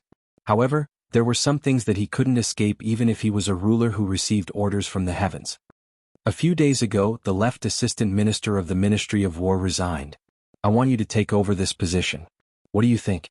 Li Yi still did not know what kind of promotion it was to go from having no official position to being the left assistant minister of the Ministry of War. He also did not know how many officials in the court would oppose this decision of Emperor Jing. He also did not know how shocking it was for the emperor to ask his own opinion on the appointment of an official. He only knew that he would not be the left assistant minister of the Ministry of War no matter what. Li Yi immediately stood up, bowed and said, "This subject thanks your Majesty for your grace, but this subject is ill, and I'm afraid it's difficult for me to take on this heavy responsibility. I'm afraid I'll fail your Majesty's expectations, and I hope your Majesty can retract your order." Emperor Jing was not surprised by Li Yi's answer. He stood up and took 2 steps forward. With his back facing Li Yi, he looked into the distance and said, "I remember the first time I saw you, it was in the garden of Prince Ning's mansion, right? At that time I knew that you were ambitious, but your personality was lazy and you had no desire for an official career. I originally wanted you to polish yourself in the officialdom for a few years before summoning you back to the capital and entrusting you with heavy responsibilities. But even though you were far away in Qing and Fu, you still did so many things for me and for this country. But your personality, on the contrary, became more and more lazy. In one's life, one has to pursue something. Li Yi, what exactly do you want? Money or power?" Li Yi was silent and didn't speak. "I can give all of these to you. I really don't have much time. In the future, the world will be your world. I know you have great talent and I don't want to wrong you. Now tell me, what exactly do you want?" Li Yi was silent for a while and then said, "Your Majesty has given me a lot. I am already satisfied and have no other requests." The atmosphere in the pavilion sank into a long silence. After an unknown amount of time, a hoarse voice broke the silence. Changde walked forward and said in a small voice, "Your Majesty, it's time for morning court. Your Majesty is so generous, but this little fellow is so evasive. In my opinion, your Majesty only needs to give an order. Whether or not he is the assistant minister of the Ministry of War, it doesn't matter." Looking at the middle-aged man standing in the pavilion with his hands behind his back, Changde thought for a moment and said. At this time, there were only the 2 of them left in the pavilion. After a long time, Emperor Jing turned his head and sighed. He said, "I'm afraid he already has the intention to leave." Hearing this, Changde paused and asked, "Intention to leave? To where?" Emperor Jing did not answer. His eyes drifted, and the thumb and index finger of his right hand unconsciously rubbed together. He murmured, "The king of Shu is incompetent, and none of my princes are of great use. If they were half as capable as County Magistrate Li, I wouldn't have to worry about this. If Emingzu was a man, even if she..." Changde closed his mouth again.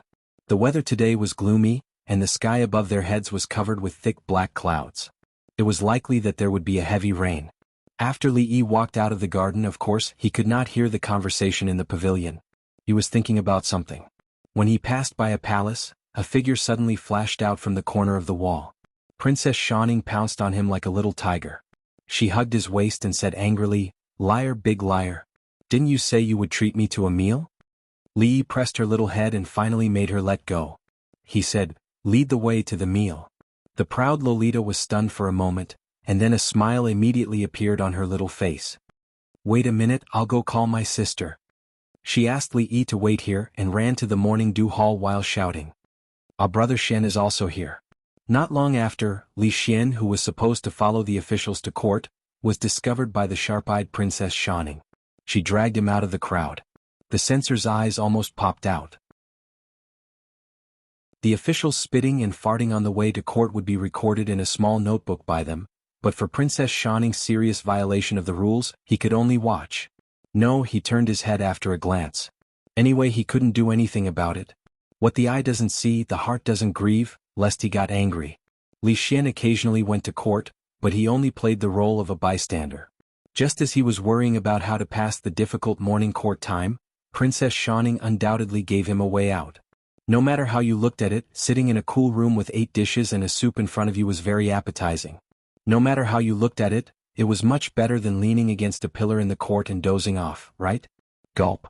Li Xian couldn't help but swallow a mouthful of saliva. Even though he had already eaten breakfast, he still felt that he could finish the big table of dishes in front of him by himself. Gulp. Princess Xianxia's eyes widened. The scene in front of her was even more than she had imagined. She simply couldn't wait for the others to make the first move.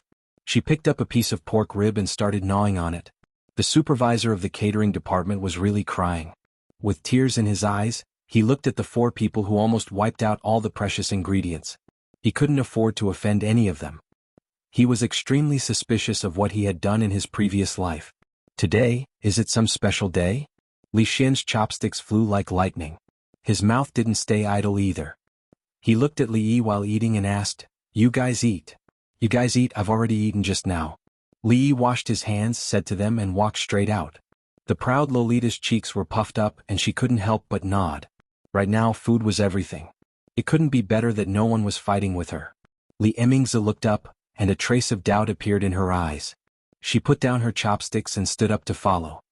Oh, wait. Li Xian still had a piece of pork rib in his mouth. He took 2 more pieces and hurriedly chased after them. A middle-aged official said leisurely. Everyone nodded in agreement. Although His Majesty did not take back his order, this was already the greatest concession a ruler could make. Seeing His Majesty leave, the courtiers finally heaved a sigh of relief. At the same time, they could not help but feel a little envious and jealous of Li Xianxi.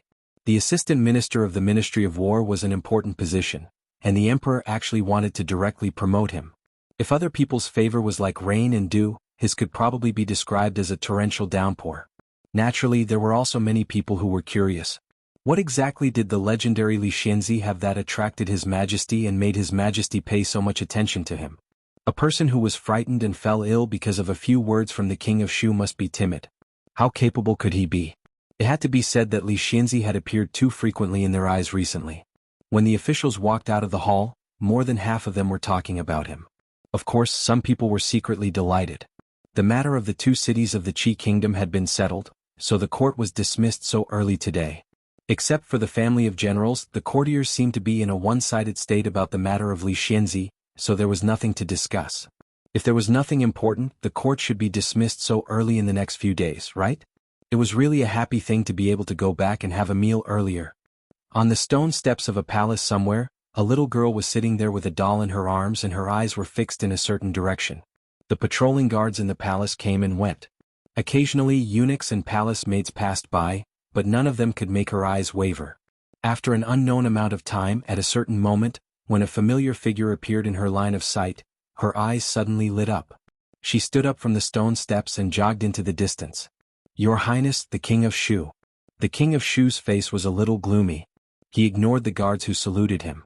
Because of his improper behavior when his father was seriously ill last time, the imperial censor and the imperial censor could use it against him, so his reputation among the officials was greatly reduced. This morning he was severely reprimanded by his mother for 2 hours and only came out now. He was extremely depressed. Just when the King of Shu was unable to vent his anger, a little shadow ran over from the front. The king of Shu looked up and recognized that it was his half-sister, the only silly sister of his. There had never been any kinship in the royal family. The king of Shu naturally had no feelings for Princess Yongning. He just felt that as a princess of a country she should be so silly, which was really a disgrace to the royal family. Perhaps because she ran too fast, the little girl accidentally tripped and fell to the ground. The doll in her hands also flew out. She got up from the ground and didn't bother to pat the dust off her body or wipe the blood from her knees. Her expression was a little flustered as she looked around. The king of Shu looked at the dirty thing that had rolled to his feet and even touched the hem of his clothes with disgust. He raised his foot and stepped on it angrily. The little girl finally saw her doll. She limped over and tried to pull it out from under the king of Shu's feet. How could a 6-year-old girl compare to an adult man in terms of strength?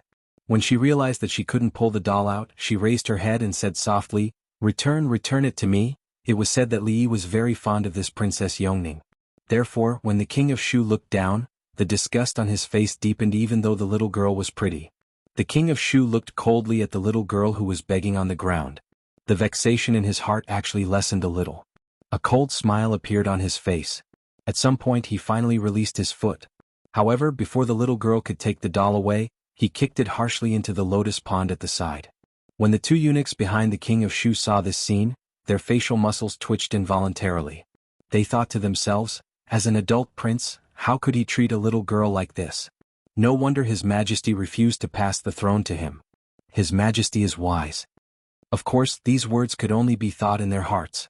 They never dared to say it out loud. The little girl watched in a daze as the doll was kicked into the pond. As if all the strength in her body had been sucked out, she sat on the ground in a daze. 2 clouds of mist immediately appeared in her big bright eyes. She sobbed and said, "Return it to me, return my beautiful goat to me."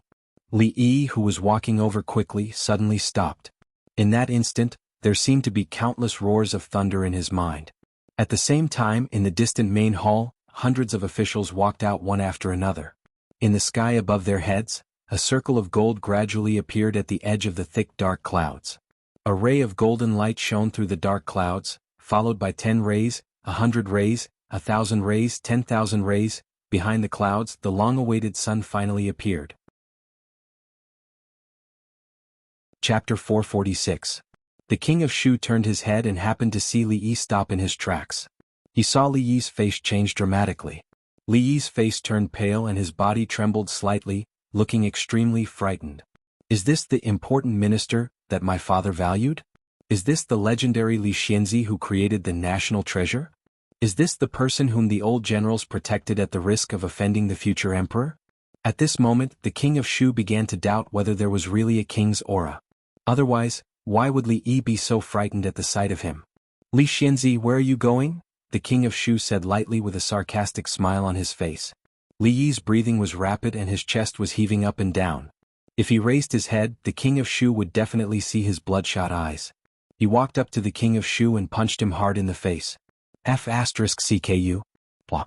The king of Shu's sarcastic smile was still on his face, but his body fell to the ground. However, it was not over yet. Li Yi grabbed his collar and punched his face again and again. He didn't care even if the blood splattered on his body. "King of Shu. Crown Prince? You're very arrogant, aren't you? Get up. Get up and talk to me if you have the guts." Princess Yongning sat on the ground in a daze. She looked at the scene in front of her and forgot to cry for a moment. The 2 eunuchs behind the king of Shu stood rooted to the ground, their faces full of astonishment. The person lying on the ground whose original face could no longer be recognized was the honorable king of Shu? And the person who punched him again and again in a crazed manner and said strange words was Li Xianxia, who was frightened by the king of Shu and fell ill. Who the hell made up this rumor? This thought flashed in the minds of the 2 eunuchs. They had no time to greet the ancestors of the rumor-monger. If they continued to beat him, he would die. If the king of Shu died, their lives would not be far from the end. The 2 eunuchs hurriedly squatted down and wanted to pull Li Xianxia away. However, they were greeted with 2 knife hand strikes. After blacking out, they collapsed to the ground. Future crown prince? Proficient in both literary and military strategies? **CKU. The usual indifference could no longer be seen on Li Yi's face. Instead, it was replaced by endless ferocity and madness. The king of Shu's reputation of being well-versed in both the pen and the sword was just a boast. At this moment he could not break free from Li Yi's grasp at all. he was drowned in humiliation and pain. In the distance, a figure was hiding behind a certain palace, watching the scene unfold before him with endless fear on his face. This was the result of bullying Yongning. Prince Jin Li Han's forehead was full of cold sweat. He suddenly felt that he was very lucky. The numbers and symbols that he hated just now suddenly became very cute. Die. I want all of you to die. The king of Shu's face was covered in blood.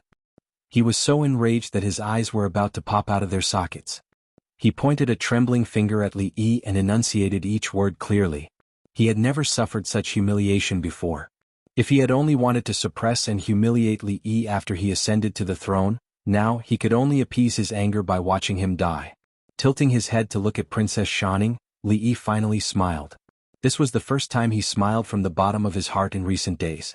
He was already feeling vexed about being involved in the affairs of the imperial court.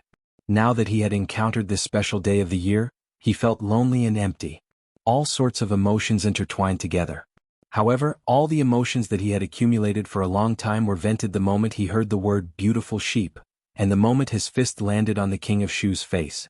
Don't worry, you won't have this chance. Li Yi turned to look at him and shook his head seriously. The king of Shu only felt a fist growing larger in his eyes. Then his vision turned black again, followed by intense pain. Stop.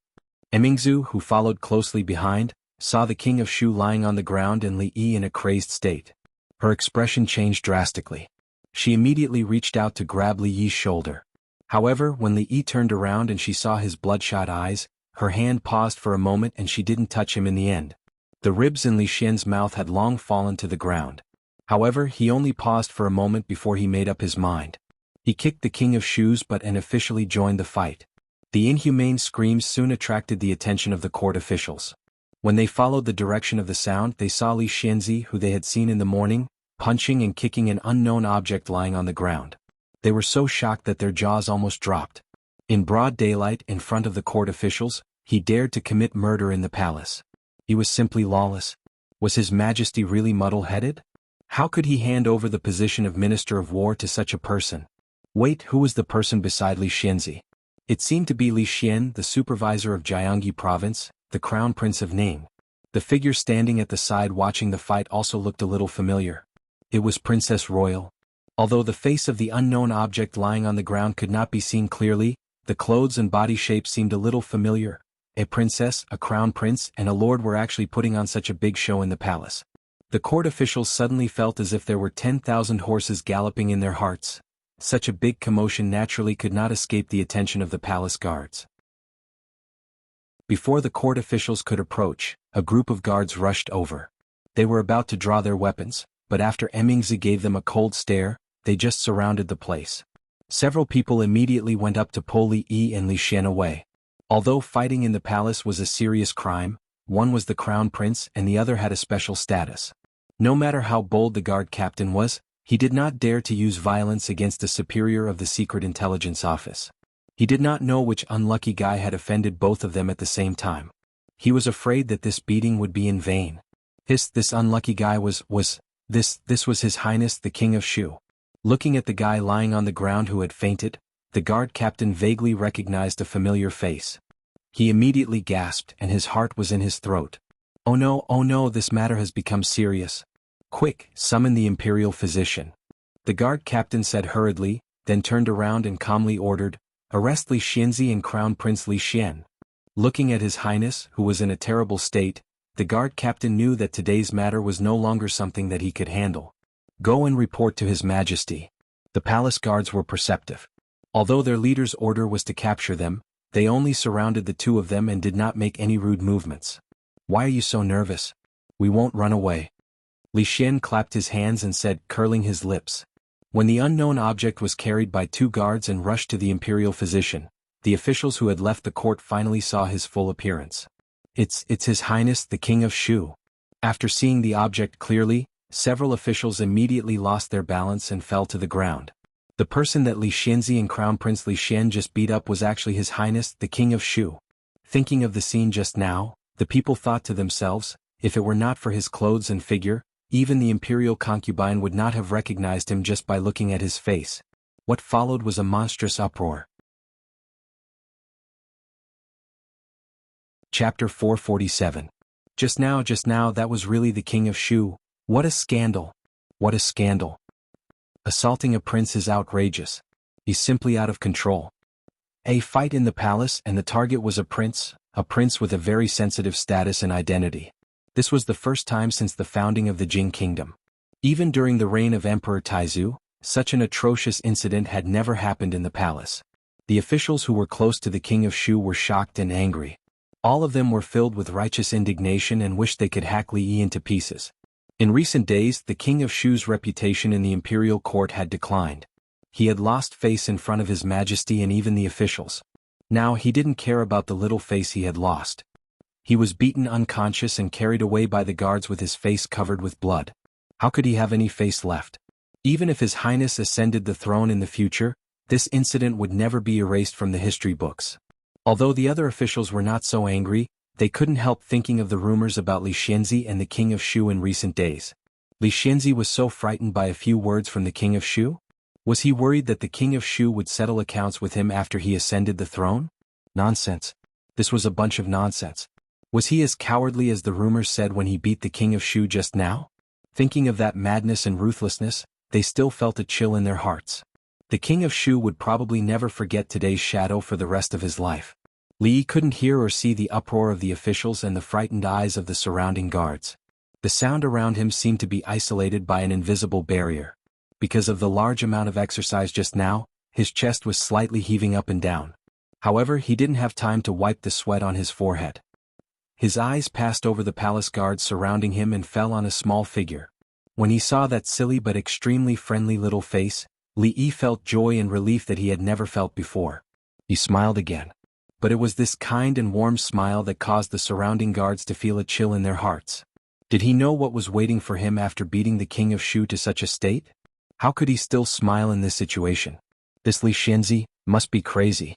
In the Hall of Longevity, Emperor Jing had just taken his medicine and was lying on the soft mattress, preparing to rest for an hour before getting up to read the important memorials. The imperial physicians of the Imperial Physician Bureau had advised him many times not to overwork himself. Otherwise, his condition would worsen. Emperor Jing, who had never cared about this advice, finally realized that his body was not as good as it used to be after the previous incident. After just a short morning court session, he felt a little tired. He could only sigh inwardly and temporarily put all his worries to the back of his mind to rest. His Majesty has just fallen asleep. If there's anything, please wait until His Majesty wakes up. We really have an urgent matter. Please inform His Majesty.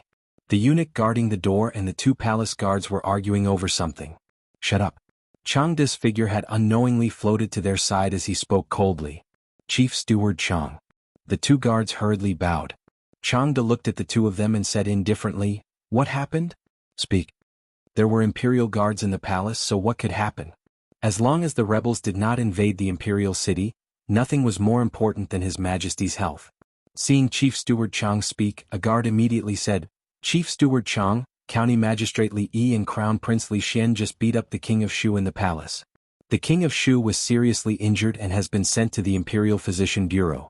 We have arrested County Magistrate Li and Crown Prince Li and are waiting for His Majesty's punishment." The indifference on Changda's face disappeared. He suddenly looked at the guard and said, "What did you say? Say it again." After His Majesty said, "If there's something, report to me. If there's nothing, dismiss the court session." It did not mean that the officials could go home and beat their children. Usually, after the court session ended, most of the officials had to return to their posts and continue their work.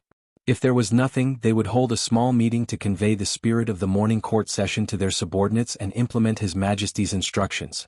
But today was different. Many officials in the 3 provinces, 6 ministries and 24 departments were not busy with their work. They gathered in 2s and 3s and whispered something. "Have you heard that the King of Shu was beaten up in the palace today?" A gossipy assistant minister from the Ministry of Works said mysteriously while pouring water. "What? No way. This is the Imperial Palace. How could the King of Shu?" Hearing this, the 2 leaders were shocked and they immediately came over. The assistant minister looked around and did not see the minister. He immediately felt relieved and described what he had seen on the way down to the imperial court session with exaggerated details.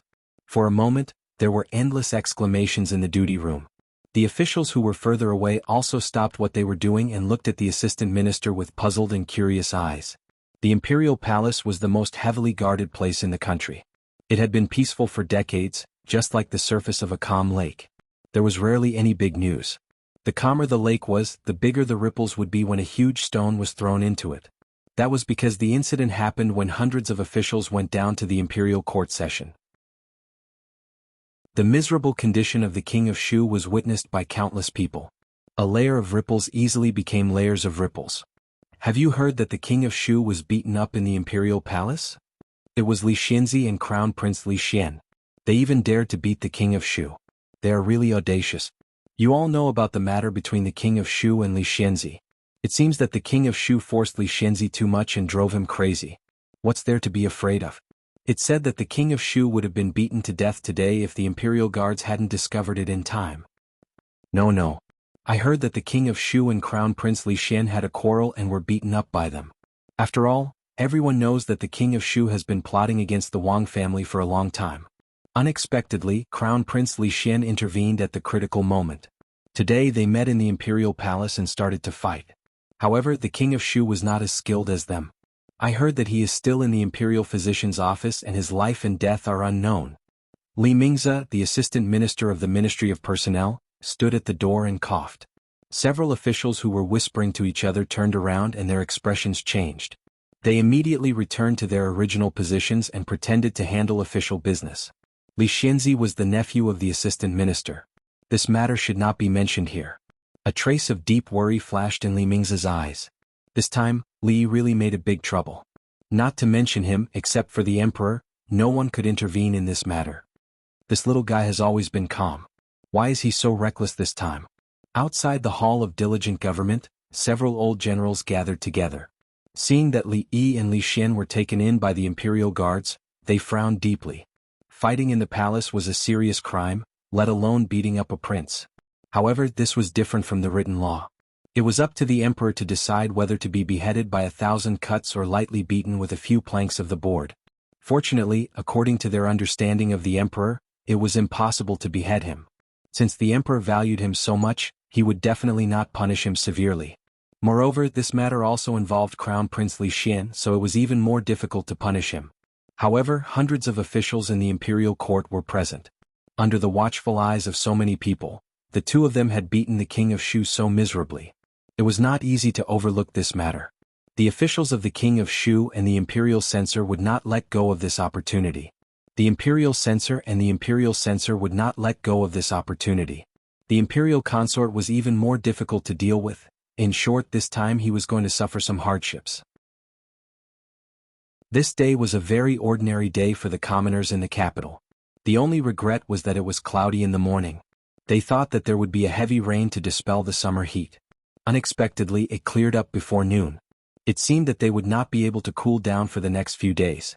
However, the families of the officials and lords with a little bit of status were shaken by a certain news from the palace. You're tuning in to the Sword Dance in the Vast Sky YouTube channel.